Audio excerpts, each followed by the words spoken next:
Hi there. Welcome to the Best Ever You Network. I'm Elizabeth, and I'm here with Kris Fuller, and we're here to talk about accountability for our day and business and life and everything.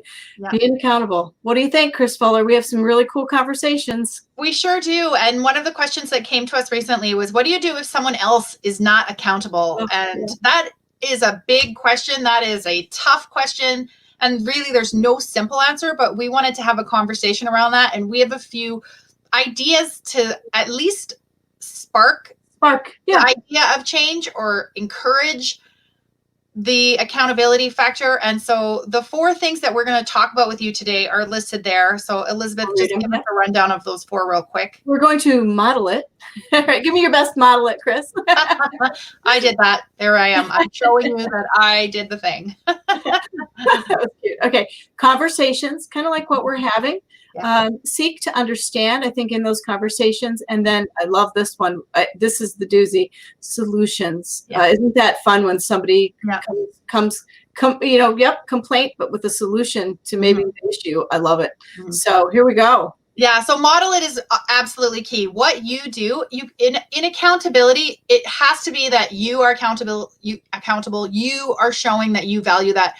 It cannot be do as I say, not as I do, because that will not resonate. If you are not owning something and then another person, you expect them in your company, in your business, in your team, in your life, in your project to do that, but they see you, and especially if you're in a leadership role, not owning it, then they're like, well, she doesn't care and she didn't tell the truth and she didn't own that or be accountable for that. So now it's set the tone. So you modeling it, even when it's difficult, is super key, and stay strong to that value within you. If you are looking at someone going, why are they not accountable? My first question is, are you accountable? And let's focus on you and make sure that you are. And if you are, show it in all the ways all day long. Like even if other people aren't. Big ways.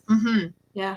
A recent thing that happened to me with accountability, I had to get a new loan on my house after a whole series of events, shortly after my husband passed away. And the check that I had submitted and the account that I had geared up for the mortgage weren't the same. So my very first check bounced. Like, I haven't bounced a check since I was 18.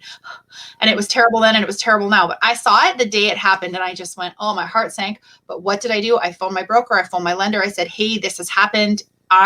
I'm so sorry. Not intentional. Here's why. And I'm coming today with a new check and the fee to pay to make it right. And she was like, oh, we don't see that on our end yet. And I was like, you will. And 2 days later, she was like, yep, it came through, but we already had your solution in hand and you already reached out. And that saved me from the embarrassment and the heartache and them coming to me. So that modeling it and owning it and doing it. Was it easy? No. Did I want to like hide in a little sand hole and just be like, I can't believe I did this? But getting ahead of it was so much better for me. Yeah. So yeah, I think about this. Example. Yeah, and I think about this too in terms of, I'm always thinking about companies and leadership and things like that too. But I want to pull this one back actually to health. We model everything in health, and accountability and so forth. I mean, I'm thinking right to this morning in this household. Yeah. We went out grocery shopping and came home with muffins, and my husband opened them up, and I'm like, whoa, wait a minute. You and I have talked about like not doing this and this week or that week or whatever. Yeah. And he's like, oh yeah, you're right. And so it was really interesting, some of that accountability. And that's the perfect segue for the next one, that conversation. So you speaking to your husband and saying, hey, hang on a minute, like, where's our accountability here individually and as a team? And that conversation is important. And so the conversation, I think point 2 and point 3, conversations and seek to understand, because our initial question, what do you do if someone else is not accountable? And you can't just walk, you need to be accountable. Totally ineffective. They're not, they're going to get their back up. They're not going to. So in that conversation where you would be speaking with someone and saying, like, help me understand is a great phrase that I really like. Help me understand why you didn't feel you could tell me about this or come to me. How can I be a better receiver? You know, I think about kids who don't want to tell you they did something because they're afraid they're going to get in trouble.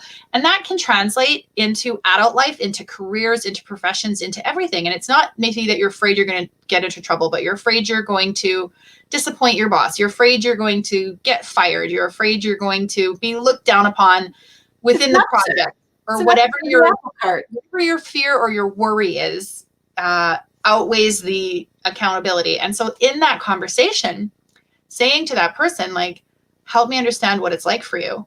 is going to be crucial. I love it.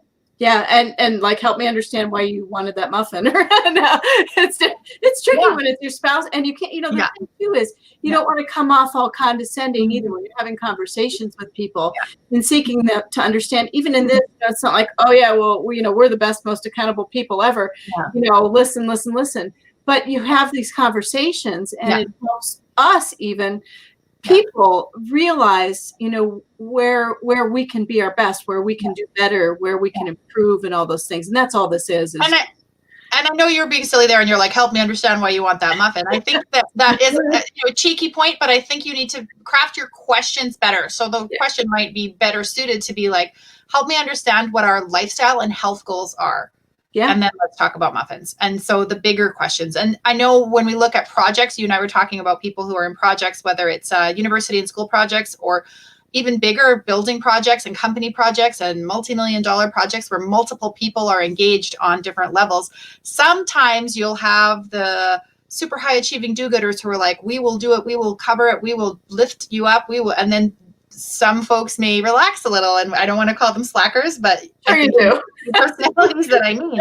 And so then how do you, as those super high achievers, super driven, say to the people on your team, listen, I need you to pull your weight. Like, help me understand why you think I should do more work than you is a really great question there. And then leave space for them to answer. Yeah. And that is the hard. Perfect. Yeah, nobody's perfect, and recognizing there's going to be mistakes and mishaps and things like that. So when something does go wrong, how you approach the fix or the remedy or the accountability factor can be really interesting, especially like earlier today we were talking about like from a corporate standpoint. Like if your goal is to put out the biggest, best red apple ever, and you're putting out brown ones and everybody's like okay with that, but your goal is up here and this is what's happening. It can be a really interesting climb to sort of bridge that gap with all the things we're talking about here. And I think that ties in the last thing too that we have there is solutions. And even though you'll model it, have conversations, seek to understand, explain, and get to a place where you're like, this accountability is important and here's why within that conversation. I think in the moments when you're dealing with and talking with accountability, you always want to leave the conversation with a solution-based next step.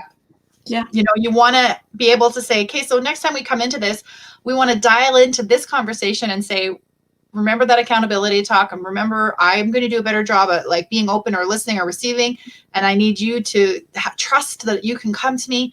And so the solution for us is A, B, C, or whatever it is. Because sometimes, you'll have a conversation and they'll go, yeah, got it. Or you think, okay, we did the thing and all is well. But that solution-based recap for the go forward is just as important. And it's not something, if you have someone who has either struggled with accountability or doesn't see its merit or runs in the gray area, because that gray area where someone's like, oh, I knew a little and they don't fully own it can be just as tricky. Yeah, and sometimes you uncover the teaching needed, the training needed, everything needed. One of the things as you're solutioning that I love is like, let's take just like a project that you've had or a season that you've had or anything. I love like the preseason meeting and the recap meeting. Yeah. And in those moments in between, even the adjustments and solutions and so forth.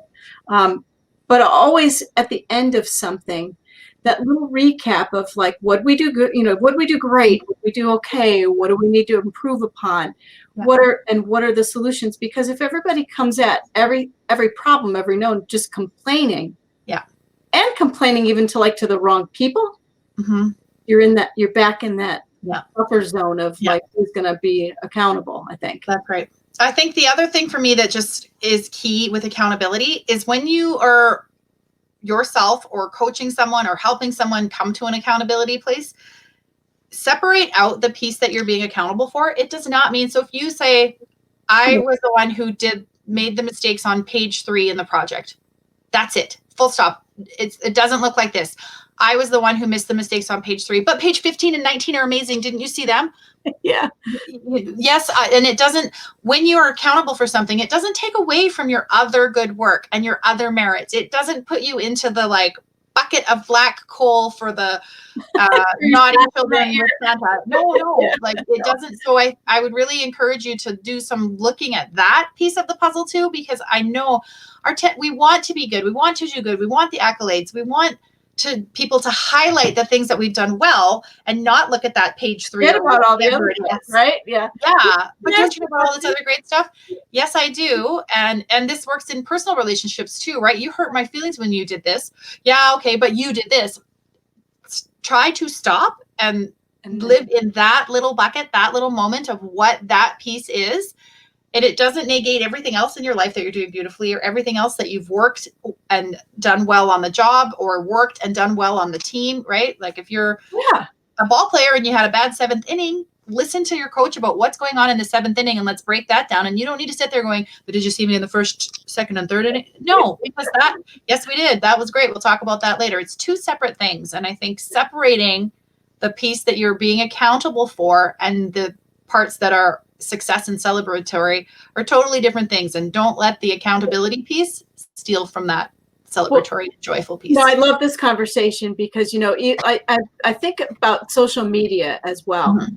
And I want to go there for a minute. I'm going to extend us just slightly here, because social media, if you think about it, like if you go to my Instagram, it's not like, here's what I screwed up on and here's what I screwed up on and look at this one and look at it should be a little bit of that, like whoops. Yeah. But we do that a little bit. Like you and I are starting to do that, to keep the conversations very real. I mean, very real, very accountable, and very not, flaws are okay. Yeah. And that's why I share, and we both share personal stories, personal accounts.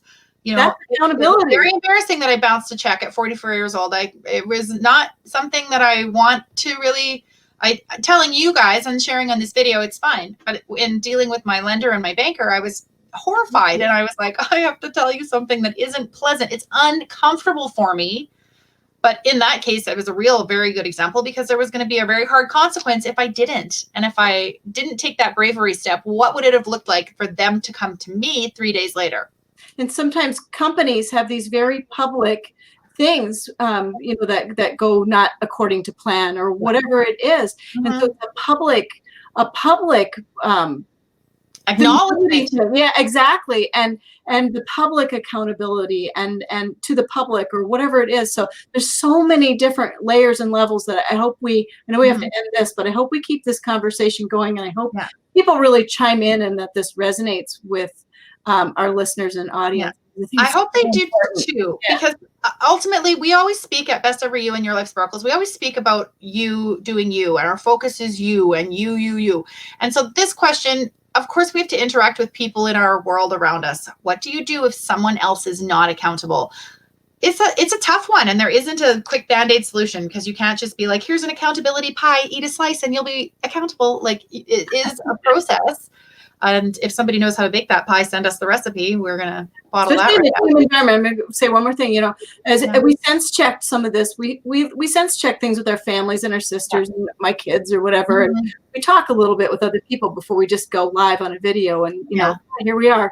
And one of my older sons said, there's nothing more frustrating than being in a work setting and being the one picking up the phone and solving the problem and then people know to go to him and stuff. And it's kind of cool in a way, because you're all proud and people trust you and so forth, but you're also picking up that slack for people not doing what they're supposed to be doing. So there's more conversations here, I think, about all of these things. We will have 4 more points about teamwork or something, because when you're in a team setting, things really affect other people with what you do. Yeah, that's right. So always, we would love to hear from you. You can reach Elizabeth or I on any of our social media channels, and you can always write to us at besteveryou.com. And if you feel that this is a topic that you want to get into deeper and you want some personalized help, please know that we're available for that as well. We offer coaching programs on a variety of things, and we would just love to hear from you. An initial email is all it takes. We would be happy to help in any capacity. Yeah, companies. We've done that too with companies or teams, team settings, so forth. We're here. We're coaches, and we can help improve processes and all sorts of stuff. So it's kind of fun. Have a great day. Thanks for chiming in with accountability, and we'll talk to you again real soon. Bye for now.